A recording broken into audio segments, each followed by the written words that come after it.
analizados con la visión crítica del periodismo libre. Da inicio la revista de opinión Democracia, el programa en el que usted cree. Comenzamos. Gonzalo Rosero, credibilidad incuestionable.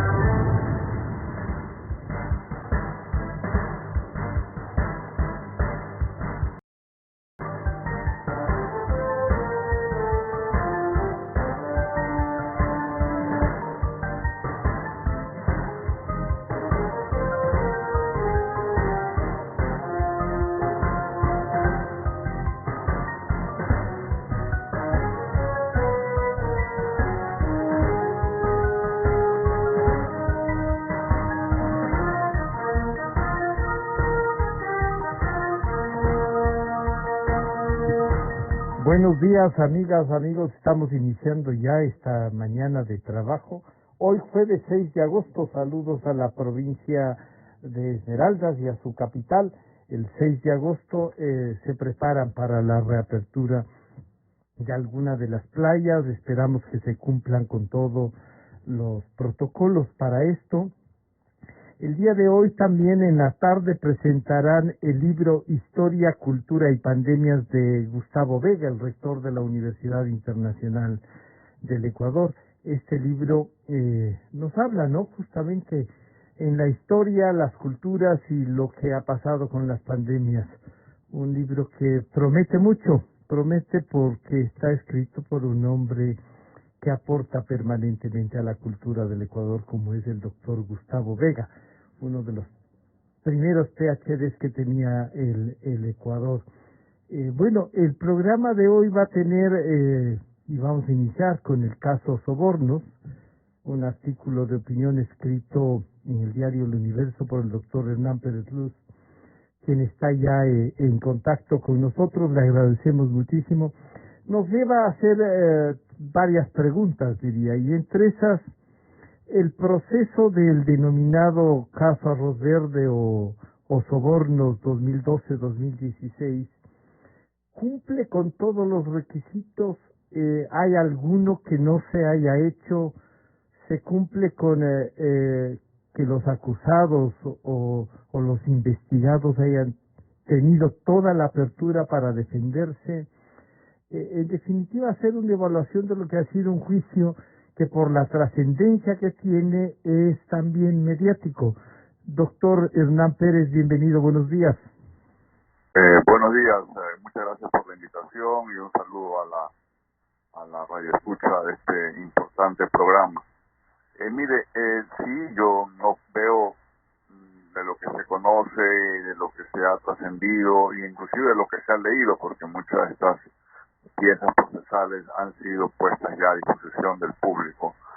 Se observa que las garantías del debido proceso fueron respetadas.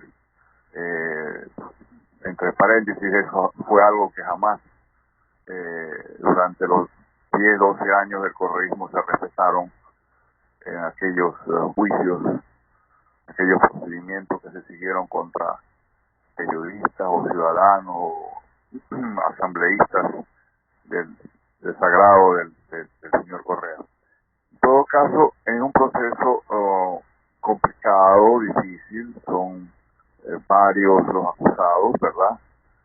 No ha habido casos así de esta magnitud en cuanto ya solamente el número de acusados y de partes procesales complica estos procesos en el Ecuador y en cualquier parte del mundo, ¿verdad? No es tan sencillo manejar eso. La fiscalía tuvo que lidiar pues con más de 20 abogados de la otra parte. Entonces los jueces fueron muy lentos, muy despacios, tratando en algunas ocasiones injustamente criticados por algunas personas porque querían que las cosas vayan más rápido, pero no se podía. Realmente el sistema procesal ecuatoriano cambió últimamente y ahora hay una marcado garantismo procesal en favor de los acusados. Y a pesar de todo eso, pues se respetó el procedimiento, las pruebas, las evidencias están allí, el razonamiento de la fiscal moral y el razonamiento de los jueces que están ahí. En algunos casos, inclusive los jueces rebajaron penas para algunos de los procesados, excluyeron a otros. La fiscal no alcanzó probablemente a acusar a todos los que pudo acusar. La documentación es abundante, realmente es apabullante el número de pruebas, de evidencia, que se tuvo que manejar. Así que ha sido... que la fiscal tuvo que suspender algunas, no necesitaba presentarlas. Claro, ella ya había calculado, creo que presentar casi 100, alrededor de una centenar de pruebas, y luego dijo, bueno, con las que ya he presentado creo que ya está presentado el caso, digamos.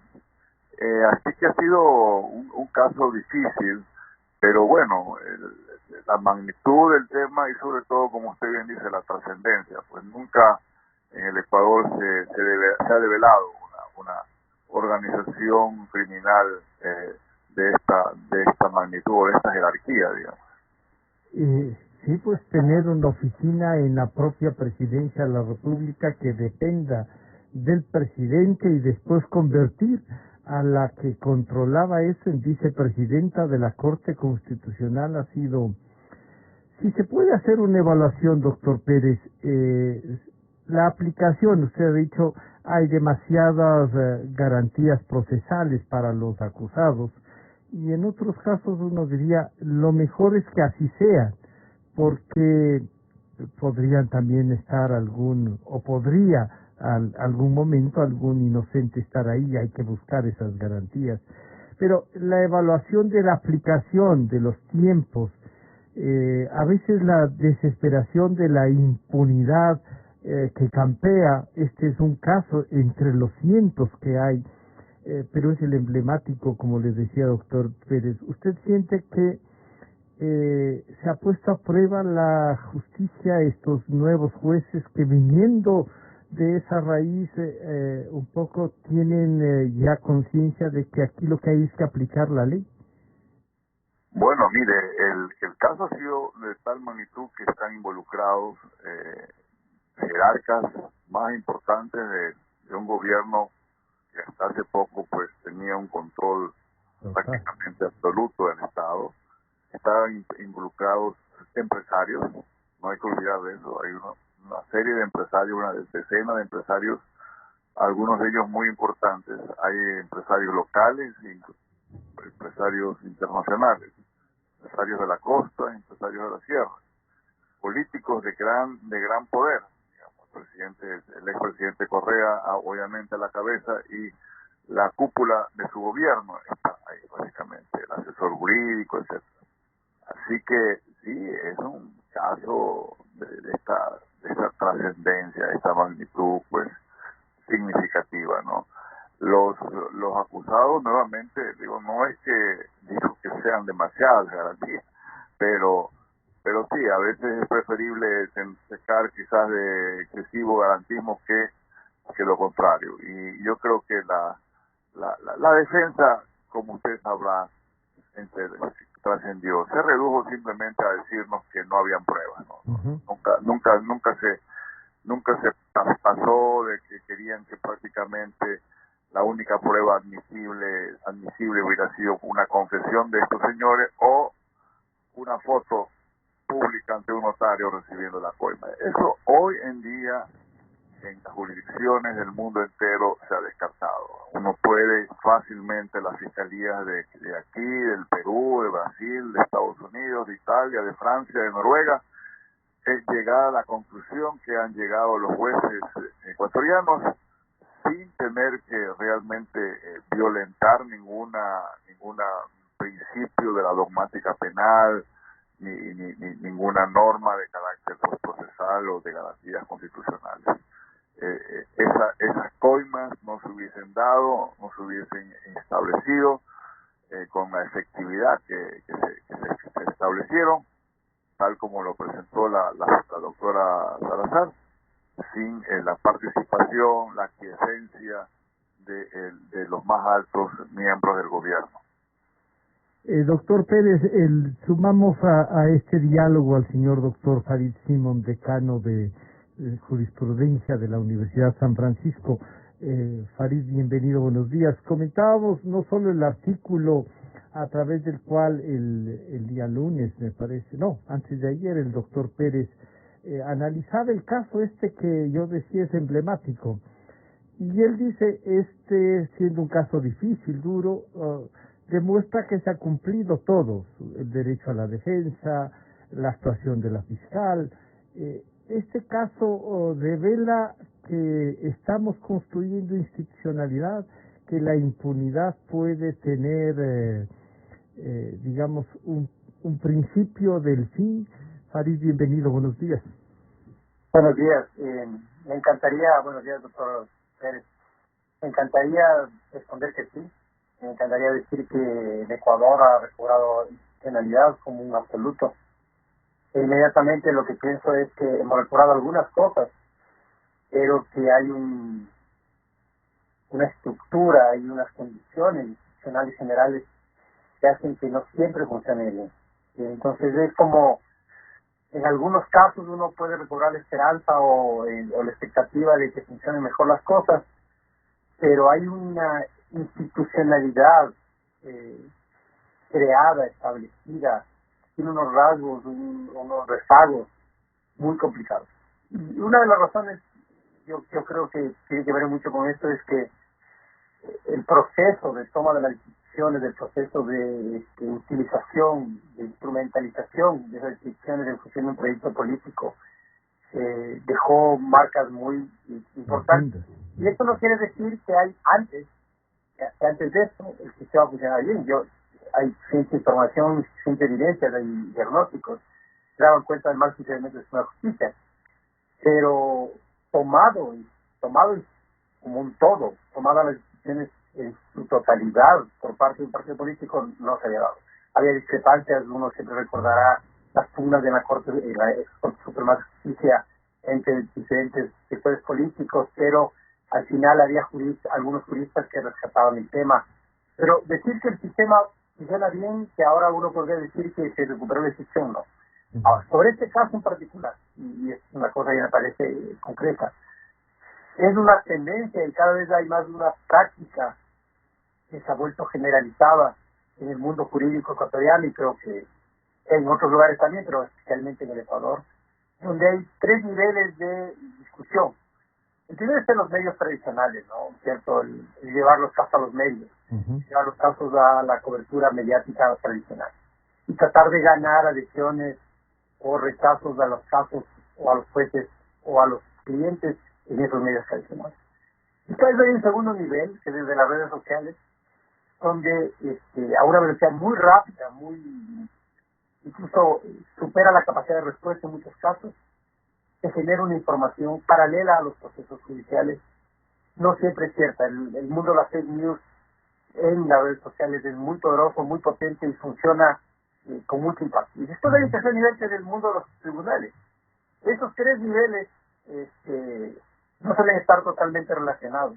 Y en este caso en particular, como en ningún otro, esos 3 niveles, los 2 niveles, el de los medios y el de las redes, han funcionado con una rapidez. Cada pieza de información ha sido tergiversada, alterada, manipulada. En este momento, con la facilidad más que tienen de transmitir el mensaje, porque de construir un discurso sobre eso. Hay que reconocer una habilidad. Es pequeñas frases, pequeñas afirmaciones que se repiten, y se quedan grabadas en la cabeza de la gente. Entonces, cuando uno discute sobre este caso, surgen 3 palabras, me parece, o 2 básicamente: influjo psíquico y cuadernos. Y al final, falta de pruebas. Todo eso sobre debajo del paraguas del fake news, es lo mismo que dicen del caso real. Entonces, es difícil decir la respuesta general sobre el sistema, pero se puede trabajar sobre este caso en particular para hacer un análisis más detallado. Claro. Doctor Pérez, como dice el doctor Simón, esto ha sido una casi batalla, podríamos decir así, en medios, en redes y en lo que había que tomar en cuenta en tribunales, como dice el doctor Simón. Pero en medios el tema ha sido informar, informar por la trascendencia, y claro, a veces se confunde que los medios tengan alguna intencionalidad adicional a la de informar, quizá por el ataque permanente de este grupo político que se tomó el país a los medios y hacer de los medios sus enemigos. En las redes sociales, en cambio, ellos tienen, no sé si éxito, pero sí mayor presencia, tienen los recursos para hacerlo, manejan tecnología, alguna que no le han devuelto al Estado, y los tribunales que estaban bajo sospecha y que siguen estando mientras pasa eso. ¿Cómo conjugar? Porque ojalá todos los juicios pudiesen ser con este seguimiento minucioso, doctor Pérez.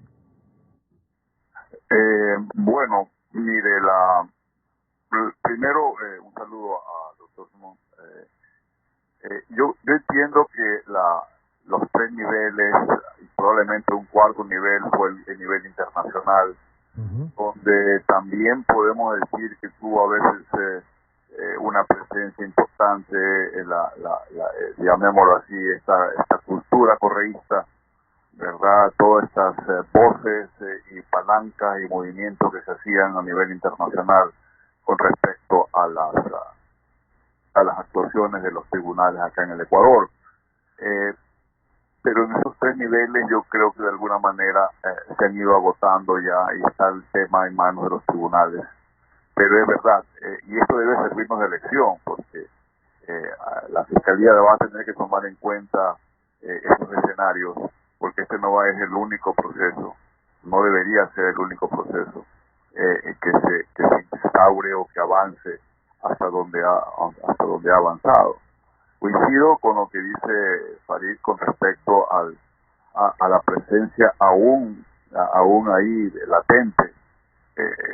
Fueron 10 años, no es fácil eso, erradicar ni en 4 ni en 5 años. Toda una estructura normativa, institucional, cultural, incrustada en la función judicial, en varios intersticios de las instituciones públicas ecuatorianas, siguen estando cooptadas por esta verdadera mafia, ¿verdad? Toda esta idea de que la corrupción es algo normal, que es algo corriente, que simplemente son aportes, que no hay pruebas, que el cuaderno por aquí, el cuaderno por allá, todo esto responde a toda una ideología, una concepción instaurada y armada y alimentada para financiar una verdadera mafia, que es la que tuvimos en el Ecuador, ¿verdad? Así que sí, yo creo que la Fiscalía va a tener que tomar en consideración estas observaciones, estos escenarios, y ver también cómo en esos escenarios ellos pueden mover. Claro, no es que va a dedicarse a hacer polémica en los medios de comunicación ni en las redes sociales, obviamente, pero hay que estar alerta, hay que hacer conciencia a los ciudadanos sobre este tema, que se debe andar con mucho cuidado. Yo diría que inclusive no se ha activado un quinto escenario, bueno, no sé si escenario, pero un nivel que es el nivel académico. Yo creo que quizás por la rapidez del caso, inclusive cualquier caso no es tan fácil, pero sí debería haber una reacción de la academia. Creo que sí la hubo en algunos casos, pero analizar el caso no deja de ser interesante, ¿no? Desde el punto de vista estrictamente procesal, ¿sí? Procesal. Ese es un tema que debemos quizás poner de nuestra parte, quienes de alguna manera se está vinculado con la academia. Yo sé que la academia tiene otras preocupaciones, otras cosas en que pensar, pero allí también pudo haber y debió haber habido, si lo hubo, con mayor trascendencia. Entiendo que sí hubo alguna actividad. Ahí tenemos unas excelentes universidades hoy en día. Creo que pero lo que quiero rescatar de lo que se ha dicho es que efectivamente esto no es tan fácil. Esto no es una batalla ganada. La institucionalidad del Ecuador falta mucho por hacer, licenciado, falta mucho. Hoy en día lo que se ha demostrado es que cumplir con la ley, que es lo que ha hecho la doctora Salazar. Ese es el gran mérito, que ni ella busca aplausos ni debemos darle un aplauso, porque simplemente lo que se ha hecho es lo que se esperaba. Cumplir con la ley y ejercer el cargo para el que fue electo. Pero eso no es la norma, claro. No es la regla en el Ecuador. Resulta la excepción. Claro, aquí hay una más lealtad a personas, a individuos, a circunstancias, a coyunturas, que a la institución, que a la ley, etcétera. Así que es esperanzador, obviamente, pero no es realmente una cuestión decisiva. Estamos muy lejos todavía de alcanzar una estabilidad institucional en el Ecuador. Doctor Simón, planteado así el tema, la academia nos ha dicho el doctor Pérez. Yo siempre digo, gente como ustedes nos ayudan, no solo al análisis, sino a que la ciudadanía entienda y vaya descubriendo cosas que sin el análisis no se puede hacer.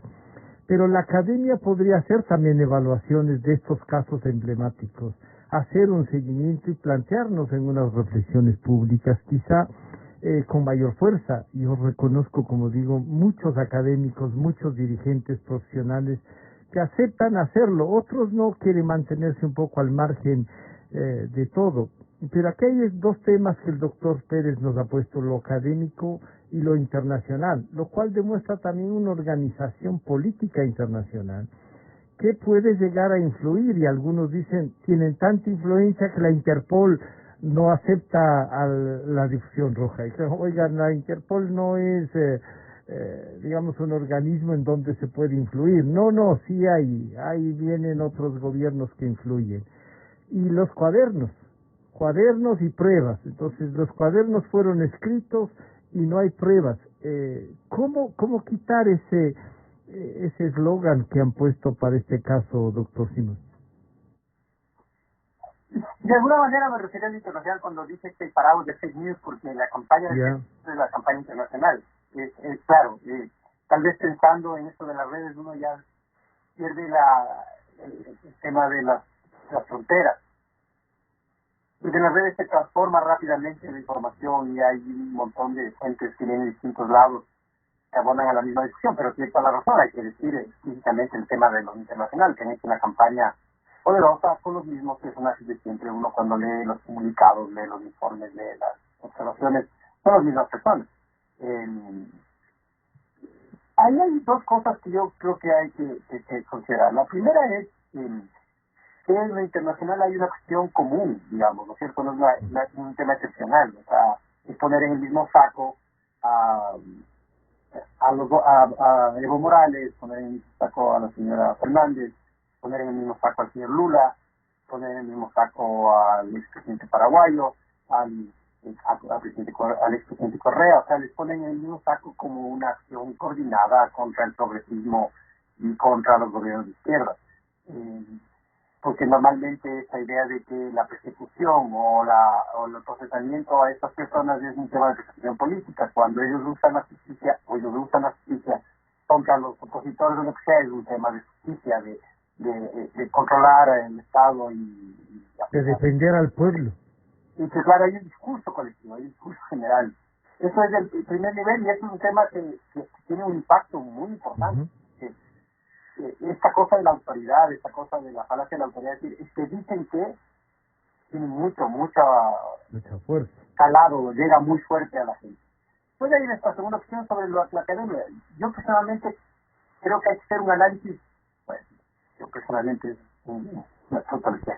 Yo creo que va a llegar el tiempo de los análisis de la sentencia, pero son cosas complicadas porque están moviéndose y que se mueve rápidamente. Hay que esperar tal vez que se llegue a casación a ver lo que sucede para hacer un análisis detallado de algunos conceptos jurídicos. Yo no soy penalista, pero hay unos conceptos jurídicos que están sobre la mesa. Y después hay un tema formal, porque mire, aquí hay una discusión siempre entre lo formal, las cuestiones procesales y las cuestiones sustantivas del derecho como tal, o sea, la aplicación de las normas jurídicas al problema particular. Entonces hay todo un ruido sobre lo procesal. Entonces hay una confusión entre imparcialidad, objetividad e independencia. Le quieren asignar a la fiscal la condición de imparcialidad cuando ya tomó una decisión de aplicar.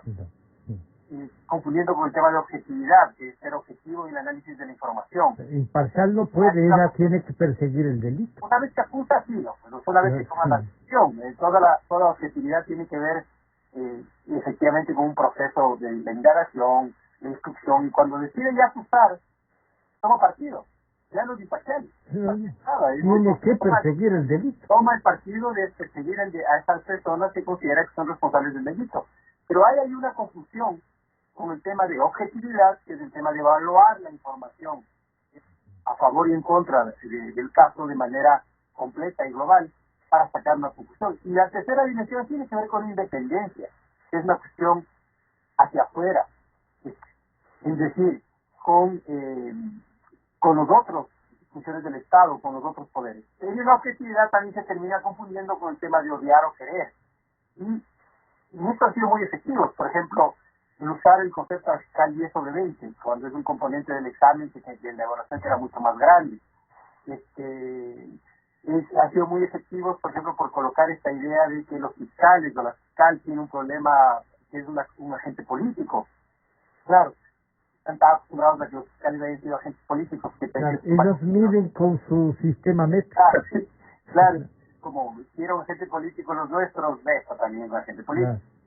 Pero después viene un tema que hay que pensar con mayor detenimiento, que es los errores que se cometen en la fiscalía, acumulados, sea por las prácticas del pasado, sea por errores recientes, que le desgastan la imagen de la fiscal, que le desgastan porque tiene que enfrentar, además de estas acusaciones ordenadas, orquestadas, organizadas, planificadas, dirigidas a atacarla a ella, tiene que enfrentar los errores que los fiscales cometen en situaciones, y los fiscales cometen en situaciones cotidianas, en casos de no trascendencia que se convierten en relevantes después, porque abundarían o señalarían o se acumularían a la idea de que la fiscalía no tiene una buena actuación. Entonces, esta parte, es eso que están todavía ahí, claro, y que están respondiendo a otra cosa que no sea la ley.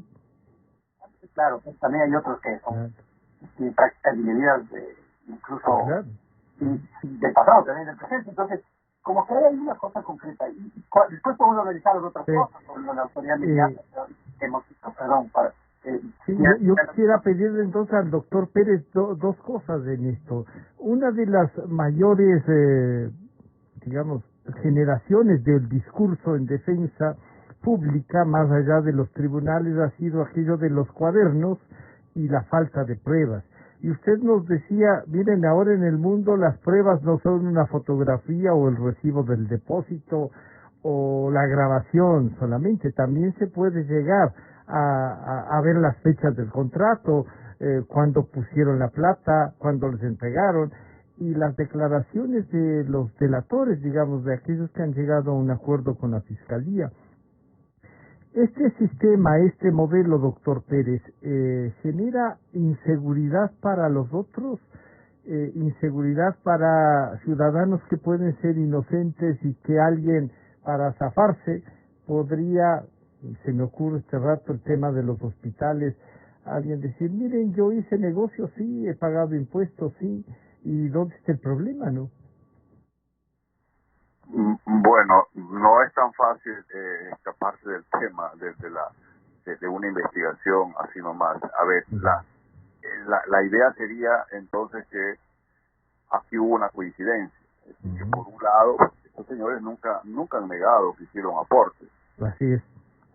Quiere decir que todo esto ha sido una mera coincidencia por alguna hada madrina hizo que estos señores que aportaban dinero al partido o a la campaña y pagaban facturas de los gastos de campaña, o sorpresa, más adelante eran adjudicados contratos que en su mayoría, no todos, estaban con unos sobreprecios gigantescos de acuerdo a otras investigaciones y a otras decisiones como de la Contraloría General. Es decir, que en tratar de no evitar ver ahí una relación de causalidad es básicamente no cae, pero aunque le parezca mentira, ese tipo de discurso, ese tipo de enfoque no solamente que fue básicamente la defensa de estos señores, sino que era en el pasado muy usual, muy común tener este tipo de discursos por parte de la defensa de estos, de cuando se saltaba a la luz estas situaciones que sí las ha habido antes en el Ecuador, ¿verdad? Aportes de campaña no declarados y más adelante grandes contratos con sobreprecio. Entonces, aquí no creo que va a ser tan sencillo. Aquí se ha inaugurado de alguna manera otra manera de ver las cosas. Y es como siempre se tuvieron que ver, no ser tan ingenuos, por no usar otra palabra, para pensar, venir a decirnos que simplemente fue una coincidencia que mientras hacían unos aportes, luego habían unos contratos prácticamente regalados, porque acuérdense que aquí se dictaron decretos presidenciales, decretos ejecutivos.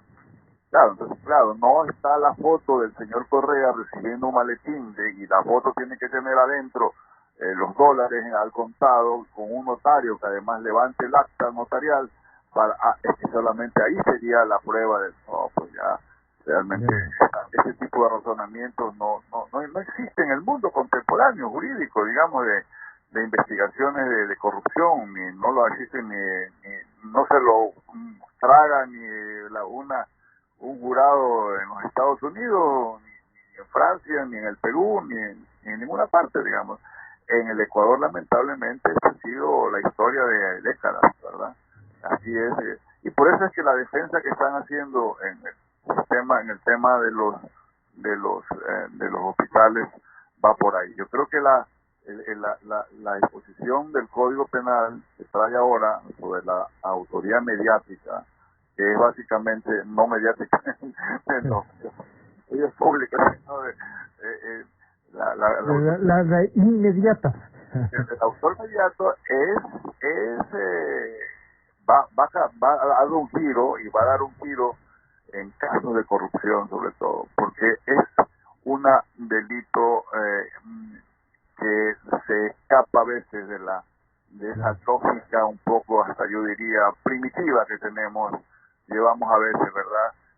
Bien o mal, de querer decir, es que no hay prueba, no lo vi, sí, usted simplemente dice, afirma. Bueno, la fiscalía, por eso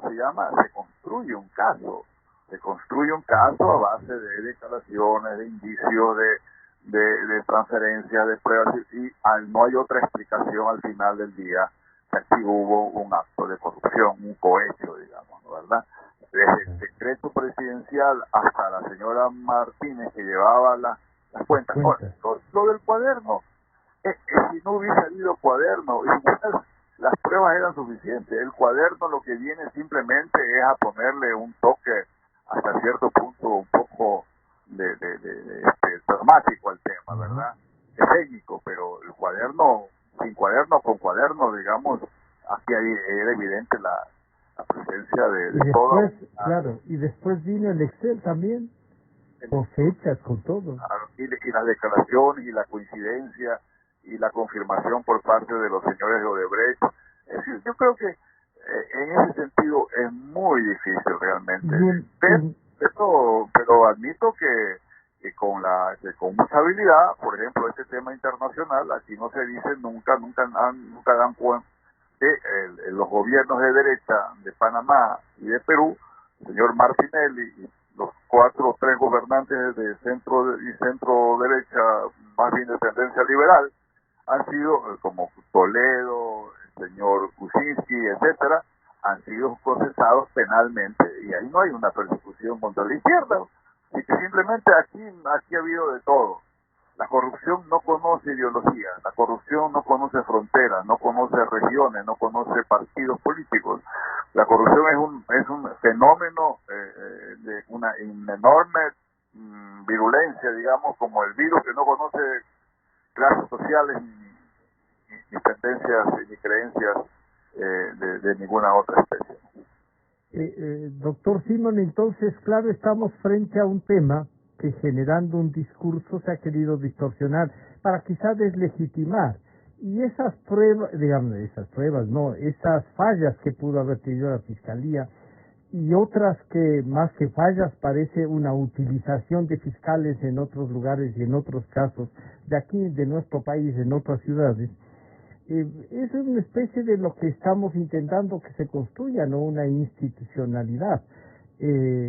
Entonces, se puede explicar caso por caso, pero además en todo el proceso y cómo determinar, entendiéndose la última etapa de Primero hay una cuestión que quisiera decir, que es el lenguaje de los penalistas, es un lenguaje bastante complejo. Yo creo que mientras más complejidad le meten al discurso, mayores honorarios quieren cobrar, porque tienen una suerte de oráculo para descubrir cosas que los demás no pueden, las personas comunes y corrientes no pueden captar.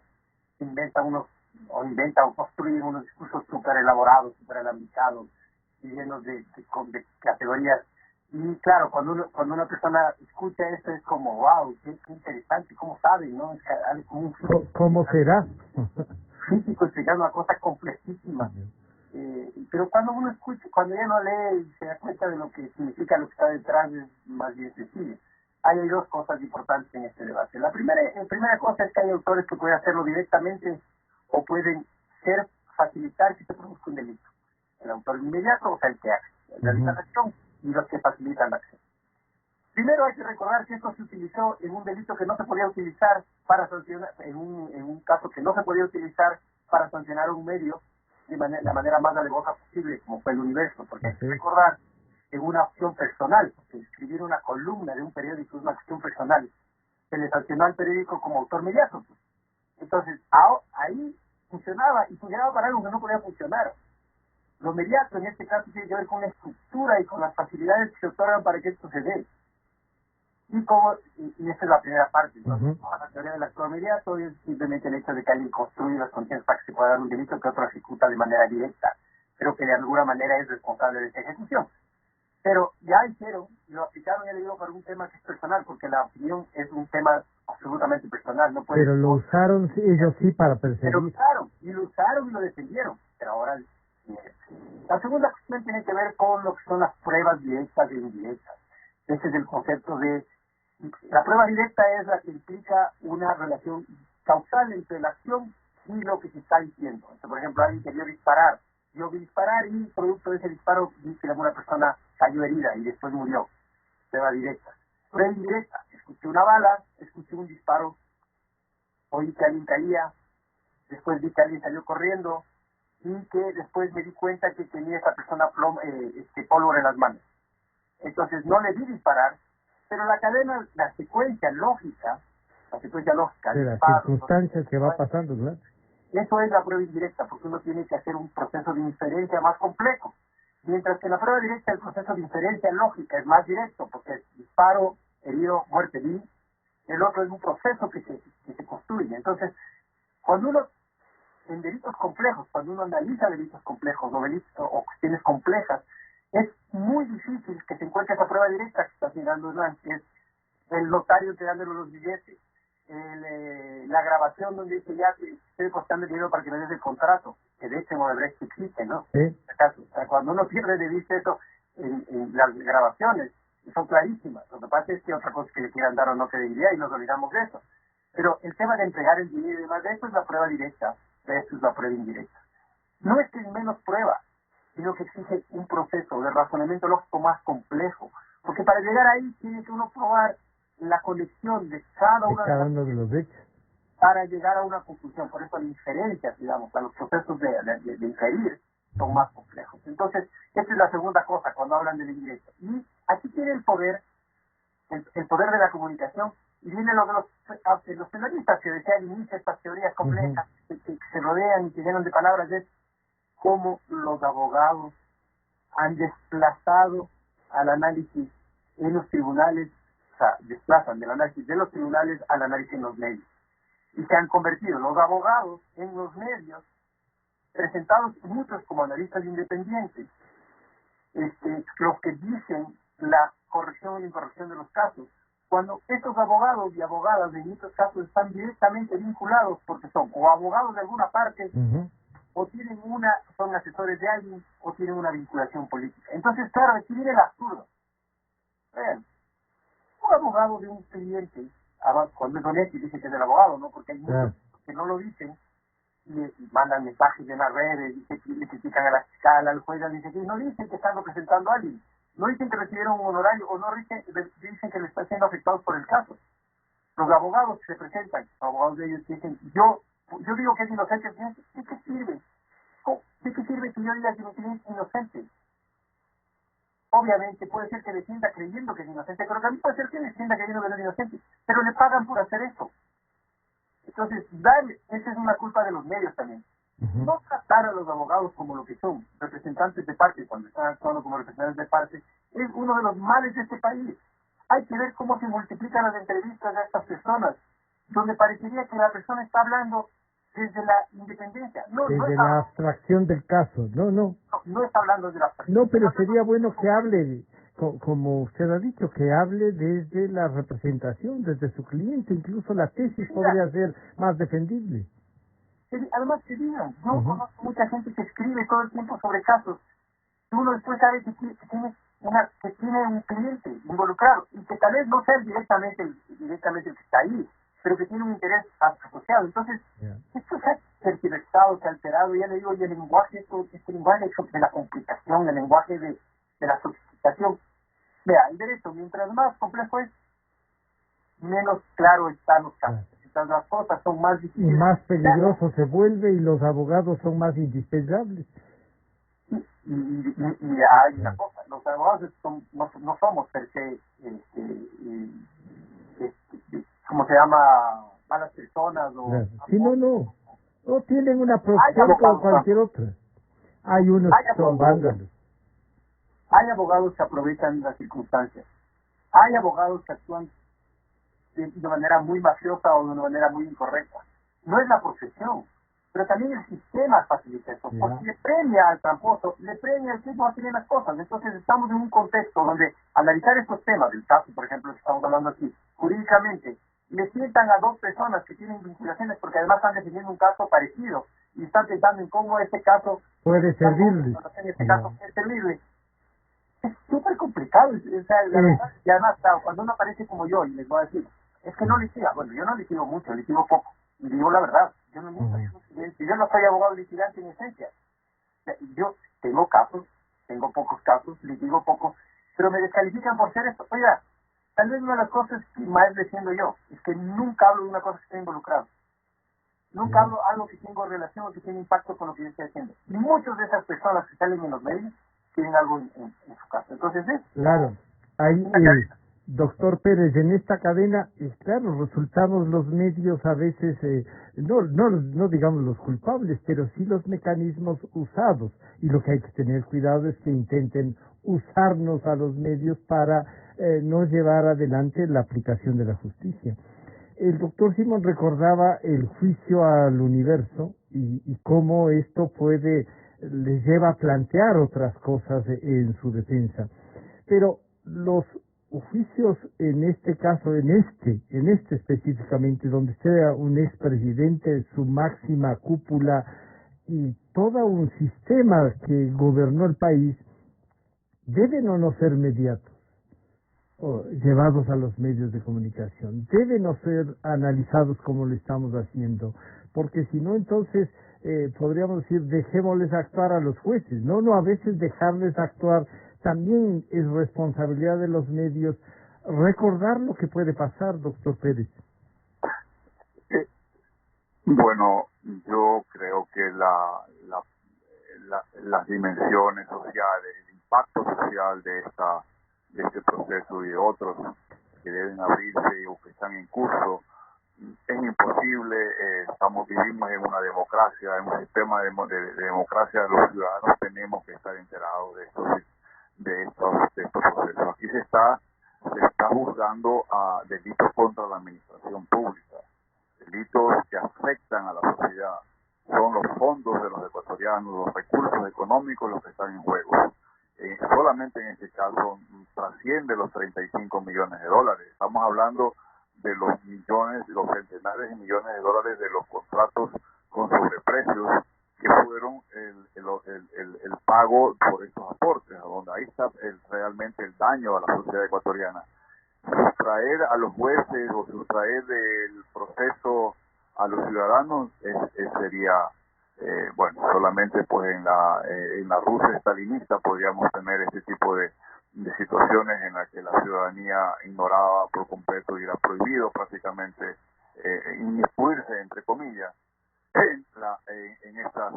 Esto debe ser, ahora, de ahí a convertir los procesos en o trasladar o de las cortes a los medios de comunicación hay una distancia en la que ahí lo que debe regir es un poco la prudencia de los medios de comunicación en el seguimiento, pero que debemos estar enterados, sí, y yo no creo que debemos dejar así nomás a los jueces, porque no es un tema que solo afecta o solo interesa a los jueces, nos interesa a todos, de que haya un sistema democrático abierto. Vea, le voy a poner un ejemplo, un caso, una situación. Una de las razones por las que en Estados Unidos se permite, usted no sé si ha visto en las películas esto de que hay en la parte de atrás de los tribunales, se siente el público. Claro. Se siente el público, y yo he asistido. Se supone que el sistema oral era eso, ¿no? ¿Por qué es eso? Entonces uno se pregunta, es muy sencillo. En alguna ocasión se lo ha dicho, recuerdo haber estado en alguna vez, bueno, es que a nosotros le pagamos a los jueces para que hagan ese trabajo, y hay gente que va, se sienta ahí a escuchar un caso y luego se va a hacer otras gestiones. A mí me ha tocado ir a veces de curioso, así sentarme y a ver cómo funciona el sistema. Esa es, digamos, la justicia tiene que dar tanto así. Ahora, evidentemente, quien tiene muchos recursos económicos, como estas mafias, pues, y donde hay sistemas de prensa corrupta, de comunicación no muy objetiva, obviamente puede causar el efecto que está denunciando, digamos, es verdad. Y aquí hay otro problema, otra arista que Farid ha mencionado y que creo que nos hemos olvidado los ecuatorianos. Yo creo que aquí debe haber una regulación muy severa con respecto a la conducta de los abogados. No se trata solamente de llamar o de implorar o de invocar el buen sentido, la honestidad, no. Aquí debe haber regulaciones como las hay en todas partes. Esto que Farid denuncia es verdad. Aquí hay decenas de abogados que se presentan con casos escondidos o abiertos a hablarnos de moral, de ética y dar discursos como que sí, sabiendo que están de alguna manera cumpliendo un objetivo de carácter eminentemente económico profesional.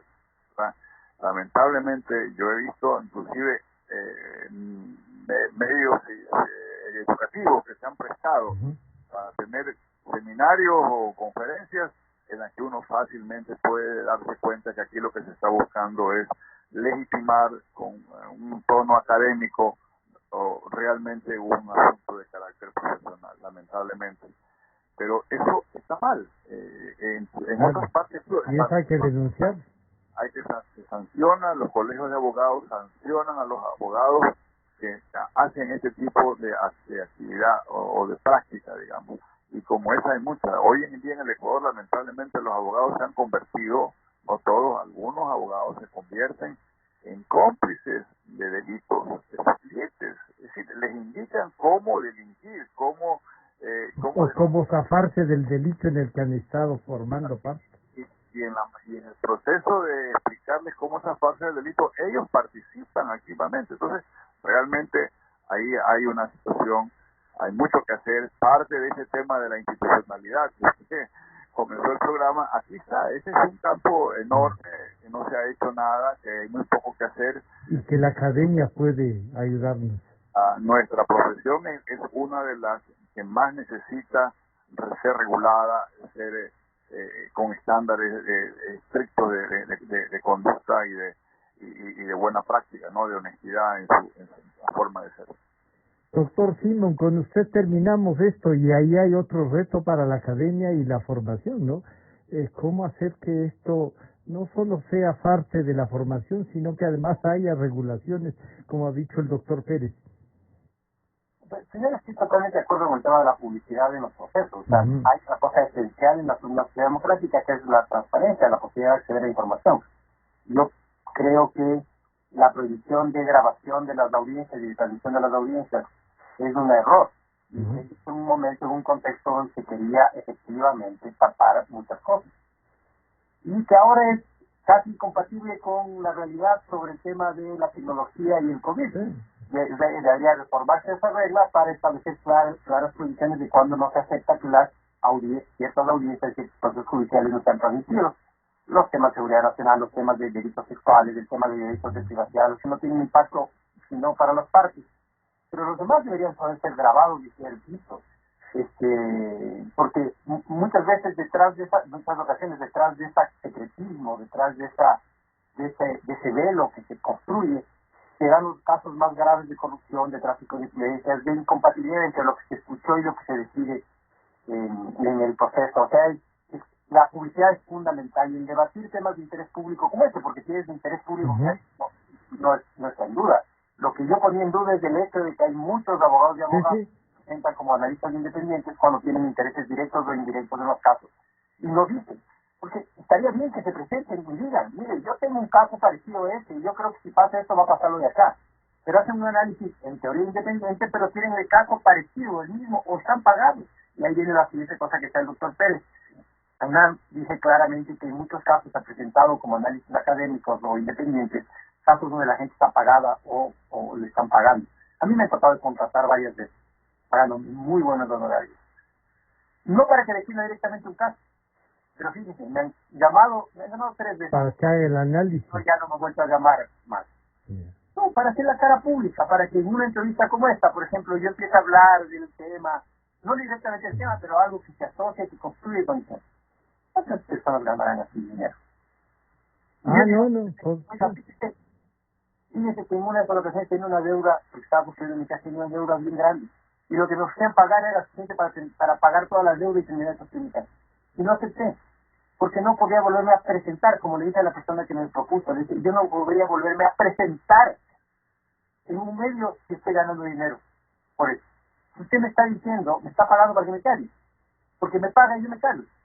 Entonces, como no me quiero callar, no quiero sentirme mal, moralmente, éticamente, no voy a aceptar. 3 veces opción no me voy a ofrecer porque saben que no acepto.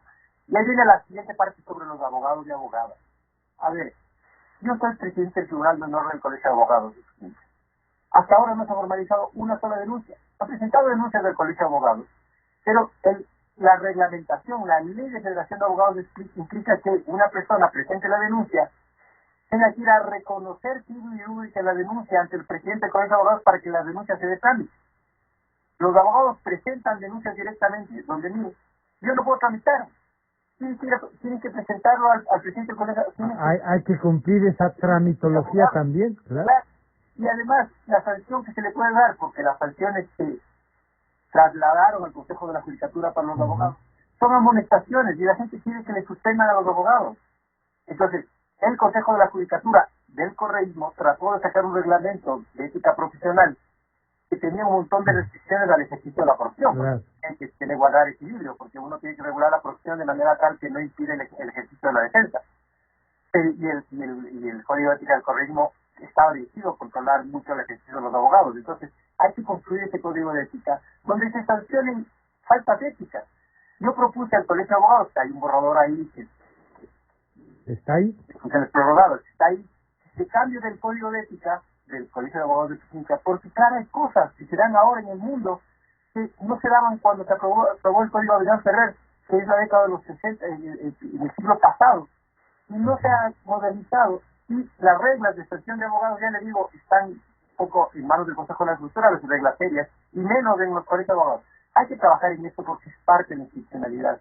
Y me parece que entonces va a ser, Farid, un tema que hay que discutirlo y hay que llevarlo al público para saber también a qué tipo de abogados puede recurrir la ciudadanía. Y ahí sí lo que alguien decía, ¿no? A veces los abogados también un poco se sienten o se representan en sus clientes. Que actúan éticamente y de manera correcta. Pero por supuesto. Y hay mucha gente que lo hace así, que tiene que enfrentarse a esos abogados que se han convertido en sectores de la corrupción, en tramitadores de favores, en el lobby del corrupto. Entonces, en todo caso, ahí lo que pasa es que ninguno está seguro, Porque Claro. tiene que ver, cada caso va a depender de la capacidad de pago e influencia del otro, no del derecho. Y no, y lo que hay es que implementar el derecho y por supuesto que el juzgamiento sea en aplicación del derecho. Muchísimas gracias, doctor Simón, doctor Pérez, muchísimas gracias en Guayaquil por reflexionar.